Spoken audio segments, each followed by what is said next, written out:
crianças. Eu, tia Joane Bentes e muitos professores capacitados estaremos lá para contribuir com você aquilo que Deus tem nos dado. Conheçamos e prossigamos em conhecer o Senhor.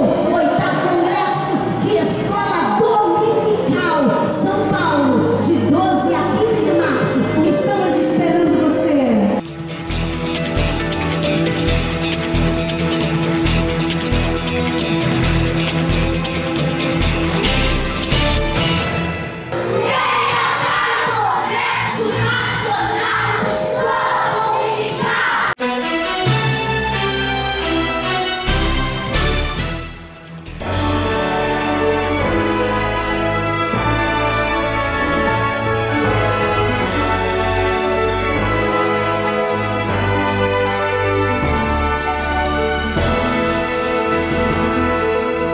Subsídios.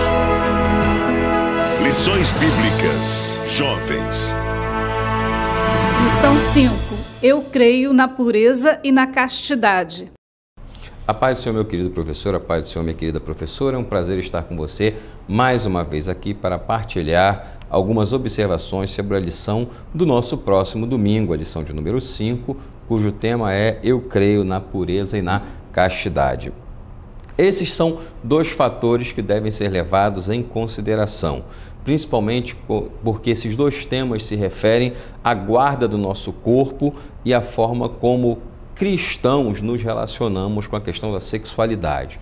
Por que isso é importante? Deus nos fez seres sexuais e, por força disso, por mais que nós vejamos na questão sexual uma bênção de Deus, não apenas para a reprodução humana, mas também como um fator que nos traz gratificação, devemos levar em consideração que o fato de termos sido feitos por Deus seres sexuais não significa que nós devemos ser como animais, tendo relações sexuais à torta e à direito, como diz o ditado, quando na verdade Deus espera que nós nos guardemos para que a prática sexual seja realizada dentro dos parâmetros delimitados por Deus, que é o matrimônio, que é o casamento. Portanto, o fato de sermos criaturas sexuais não significa que aos olhos de Deus estamos livres para usufruir dos prazeres sexuais ou de dispor dos nossos corpos quando bem quisermos. Existe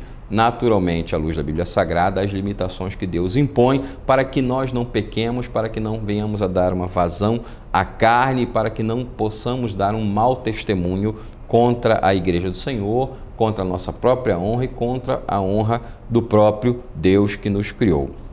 Um dos fatores que eu queria que você destacasse na sua aula é o que move as pessoas à prática do sexo fora do casamento.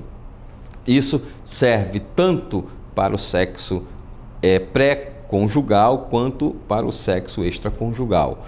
3 fatores que eu achei muito interessantes aqui é, primeiro, a baixa autoestima.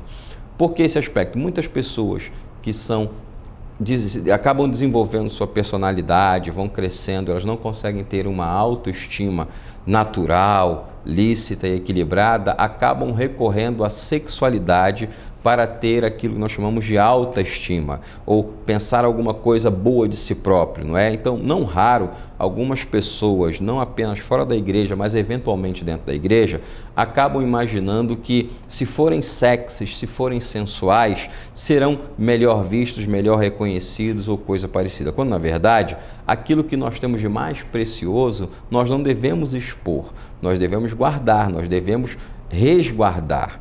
E pessoas que precisam de uma autoestima, elas podem buscar isso no Senhor, ao invés de expor seus corpos, expor uma falsa sexualidade na busca de se sentir bem, não é? Ou de pelo menos imaginar que está ali numa situação de vantagem ou coisa parecida. A segunda observação é a falta de aceitação dos pais. Não raro, principalmente jovens e adolescentes, acabam se envolvendo em relações sexuais antes do casamento porque desejam ser aceitas, desejam ter algum nível de reconhecimento de amor, coisa que não raro não acontece nas suas próprias casas, ou seja, pecando contra Deus. Isso deve ser trabalhado de uma forma muito pausada para que os nossos jovens entendam que busca pelo sexo não é necessariamente busca por afeição, porque a questão da busca do sexo, ela oferece um prazer momentâneo, enquanto a afeição ela é algo que é muito mais amplo. Então, uma observação que deve ser tratada, essa segunda observação, é o fato de que, pela situação de que em muitos lares, os pais não têm um bom relacionamento com o filho, não demonstram sua afeição, essa afeição vai ser procurada de outra forma na esfera sexual. E também a questão é a pressão exercida pelas amizades.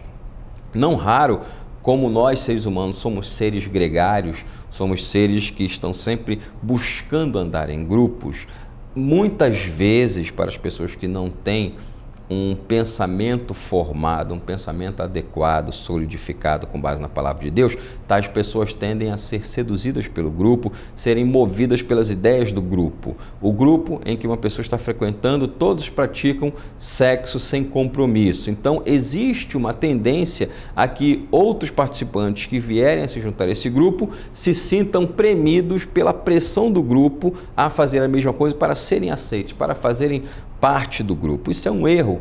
Por quê? Porque, como disse certa vez uma frase da internet, o certo é certo mesmo que ninguém esteja fazendo e o errado é errado mesmo que todo mundo esteja fazendo.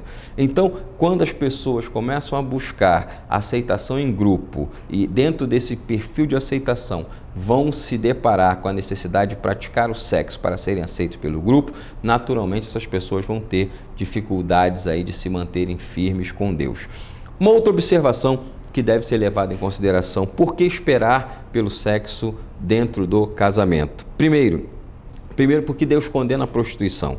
Mas você pode estar pensando, mas prostituição não é apenas vender o corpo para ganhar dinheiro, ou vender, ou dispor do seu corpo para oferecer para outra pessoa e ter algum grau de lucratividade? Essa é uma das definições de prostituição, mas sob a perspectiva bíblica, a utilização do corpo para a prática sexual que não com o cônjuge, não com seu cônjuge, pode configurar sim um ato de prostituição. A carta aos Hebreus, capítulo 13, verso 4, fala: venerado entre todos seja o matrimônio e o leito sem mácula, porém aos adúlteros e aos que se dão à prostituição, Deus os julgará.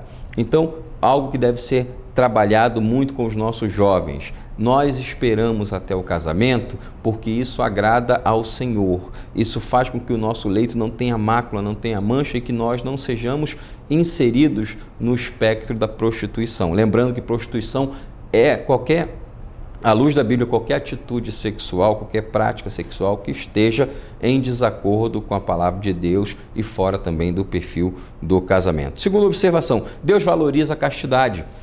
Quando eu digo castidade, estou deixando claro, dentro desse perfil para os nossos jovens, que castidade é muito mais do que virgindade, porque não raro há muitos rapazes e moças na igreja que nunca tiveram uma relação sexual, mas que estão dispostos a ter quando tiver a primeira oportunidade, que não necessariamente no casamento. Ou seja, as pessoas podem ser consideradas virgens, sim, mas será que o seu pensamento, a sua atitude é um pensamento de castidade ou de preservação até o casamento? Não. Então nós devemos trabalhar isso aí com os nossos jovens para que eles entendam a importância de que a castidade e a pureza começa no nosso cérebro, e justamente o nosso cérebro é o maior órgão, é o mais potente órgão sexual do nosso corpo, porque é aqui que começam todas as coisas, os nossos pensamentos. E uma outra observação: nós não precisamos ceder à cultura deste mundo. Uma das coisas que mais devemos levar em consideração é que o mundo acaba por tentar seduzir tanto os jovens crentes como não crentes a praticarem o sexo sem o compromisso do casamento. Vamos levar em consideração que nós somos desafiados pelo apóstolo Paulo, pela palavra de Deus e pelo próprio Deus, a que não nos conformemos com este mundo, ou seja, que nós não tomemos a forma do mundo, ou seja, não tomemos a forma como o mundo costuma agir, viver e manter as suas relações. Nós somos desafiados justamente a ir na contramão, porque é justamente na contramão deste mundo que deve caminhar a Igreja do Senhor. Essas são apenas, como eu disse, algumas observações que podem auxiliar você, professor, você, professora, no seu ministério para com os jovens, e com certeza você deve ter outras informações que podem naturalmente tratar um pouco mais sobre esse assunto com os jovens da sua classe. Minha oração é que Deus abençoe grandemente o seu ministério, sua aula neste dia e que, acima de tudo, nós saiamos deste domingo com uma percepção mais esclarecida, que nesse trimestre eu creio, sim, eu creio na castidade e creio na pureza, porque Deus acredita nisto também. Que Deus abençoe grandemente a sua vida e o seu ministério. CPAD, 75 anos. A editora da Escola Dominical.